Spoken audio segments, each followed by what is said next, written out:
Jesus wants to keep us in His care. Everywhere we go, He's always there. He can give us joy beyond compare. Walking in the goodness of the Lord. Keep walking with the Lord all the way. Keep trusting in His word. Every day keep looking for the sign. Watch and pray, keep walking, trusting all the way. Looking, watching, pray every day.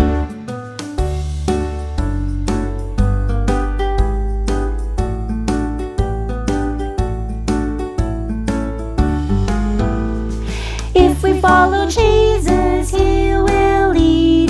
He will then supply our every need. Absolute success is guaranteed. Walking in the goodness of the Lord. Keep walking with the Lord all the way. Keep trusting in His word. Every day keep looking for the sign. Watch and pray, keep walking, trusting all the way. Looking, watching, pray every day. Deborah yang pemberani. Setelah Ehud mati, orang Israel melakukan pula apa yang jahat di mata Tuhan. Lalu Tuhan menyerahkan mereka ke dalam tangan Yabin, raja Kanaan, yang memerintah di Hazor. Panglima tentaranya ialah Sisera, yang tinggal di Haroset Hagoyim. Dia memiliki 900 kereta besi dan ia menindas orang Israel dengan sangat kejam selama 20 tahun. Lalu mereka berseru kepada Tuhan minta tolong. Tuhan, tolong selamatkan kami. Tolong kami ya Tuhan. Ada seorang nabiah bernama Deborah. Dia adalah istri Lapidot. Dia adalah seorang hakim Israel pada waktu itu. Deborah biasa duduk di bawah pohon korma antara Rama dan Betel, di pegunungan Efraim. Dan orang-orang Israel datang kepadanya untuk menyelesaikan masalah-masalah mereka. Deborah mengirim pesan kepada seorang pria bernama Barak. Dia adalah putra Abinoam. Barak tinggal di kota Kedesh di daerah Naftali.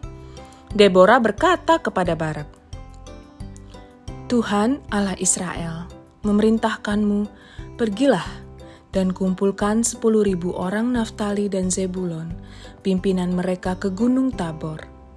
Aku akan menyuruh Sisera panglima Yabin datang kepadamu. Sisera, keretanya dan pasukannya akan menemuimu di sungai Kison. Aku akan membantumu mengalahkan Sisera di sana. Aku akan pergi jika engkau mau pergi denganku.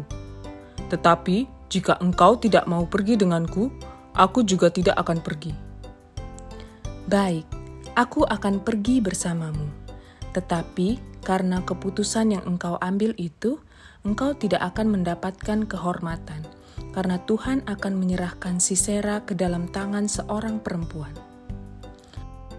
Maka pergilah Deborah bersama Barak ke Kedesh. Di Kedesh, Barak memanggil orang-orang Zebulon dan Naftali bersama-sama.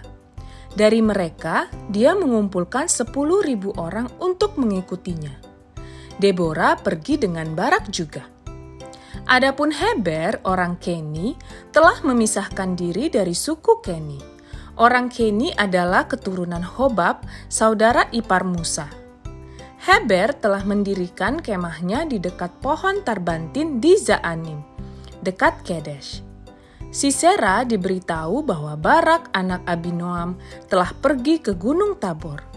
Maka Sisera mengumpulkan 900 kereta besinya dan semua orang yang bersamanya.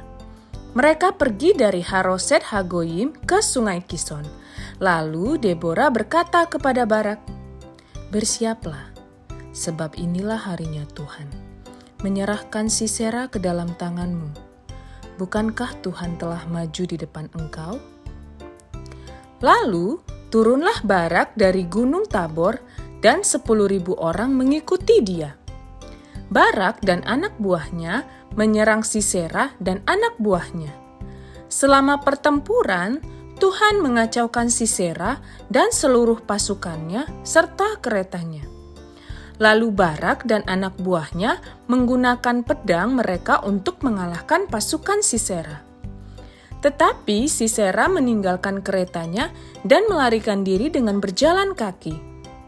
Barak dan anak buahnya mengejar kereta dan pasukan Sisera ke Haroset Hagoyim. Mereka menggunakan pedang mereka untuk membunuh semua anak buah Sisera. Tak satu pun dari mereka dibiarkan hidup. Tapi Sisera sendiri melarikan diri. Dia datang ke kemah tempat tinggal Yael. Dia adalah istri Heber, salah seorang dari keluarga Keni. Keluarga Heber berdamai dengan Yabin Raja Hazor. Yael pergi menemui Sisera. Dia berkata kepadanya, "Masuklah ke kemahku, Tuan. Silakan masuk, jangan takut." Lalu Sisera masuk ke kemah Yael, dan dia menutupinya dengan selimut. Sisera berkata kepada Yael, "Aku haus. Tolong beri aku minum." Lalu Yael membuka kirbat susu dan memberinya minum. Kemudian dia menyelimutinya. Kemudian Sisera berkata kepada Yael, "Berdirilah di depan pintu masuk kemah. Jika ada yang datang dan bertanya kepadamu, apakah ada orang di sini? Katakan, tidak ada." Tetapi Yael, istri Heber, mengambil patok kemah dan palu. Dia mendekati Sisera dengan diam-diam. Sisera telah tidur nyenyak karena sangat lelah. Dia memalu pelipis Sisera dengan patok kemah sampai tembus ke tanah. Maka matilah orang itu. Kemudian Barak sampai ke kemah Yael untuk mengejar Sisera. Yael pergi menemuinya dan berkata, "Mari, aku akan menunjukkan kepadamu orang yang kamu cari itu." Lalu masuklah Barak ke dalam kemahnya, dan tampaklah Sisera mati tergeletak dengan patok dalam pelipisnya. Pada hari itu, Tuhan mengalahkan Yabin, Raja Kanaan, di depan mata Israel. Israel menjadi semakin kuat, sehingga mereka bisa melenyapkan Yabin, Raja Kanaan itu. Deborah dan panglima tentara menyanyikan lagu pujian atas kemenangan yang diberikan Tuhan kepada mereka. Mereka bernyanyi, "Aku akan menyanyi bagi Tuhan. Aku akan menyanyikan pujian-pujian bagi Tuhan, Allah Israel." Segala sesuatu yang Tuhan lakukan adalah untuk kemuliaannya dan untuk kebaikan kita. Tuhan memakai Deborah, Barak, dan Yael untuk menolong orang Israel memenangkan pertempuran melawan bangsa-bangsa di Kanaan. Tuhan juga memakai orang lain untuk menolong kita dan mengajar kita tentang Yesus. Allah mengutus anaknya Yesus untuk menyelamatkan manusia dari dosa dan dari lautan api neraka untuk selama-lamanya. Dia menunjukkan kasih-Nya kepada kita dengan memberikan hidupnya mati di kayu salib, dikuburkan, dibangkitkan pada hari ketiga, dan berjanji kepada kita untuk bersamanya suatu hari nanti, yaitu pada mereka yang percaya kepadanya. Dia ingin menjadi raja umat-Nya. Menjadi anak Tuhan adalah hal yang paling indah di sepanjang hidup dunia. Menurut kalian, apakah Tuhan dapat memakai kalian dalam rencananya untuk menyelamatkan orang lain? Bagaimana Dia dapat memakai kalian? Tuhan memilih untuk memakai orang untuk memberitahu orang lain tentang Yesus dan membawa mereka kepada firman Tuhan. Tuhan dapat memakai apa saja yang kita katakan dan lakukan untuk membawa orang lain kepada Yesus.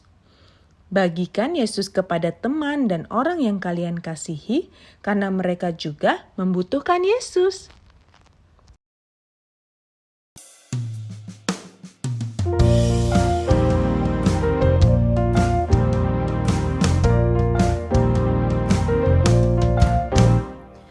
From the very start, have purpose in your heart to do what's right and never question why. Never count the cost, though everything's price for doing right is sometimes high. Do right till the stars fall. Do right till the last call. Do right when there's no one else to stand by you. Do right when you're all alone. Do right though it's never known. Do right since you love the Lord. Do right, do right.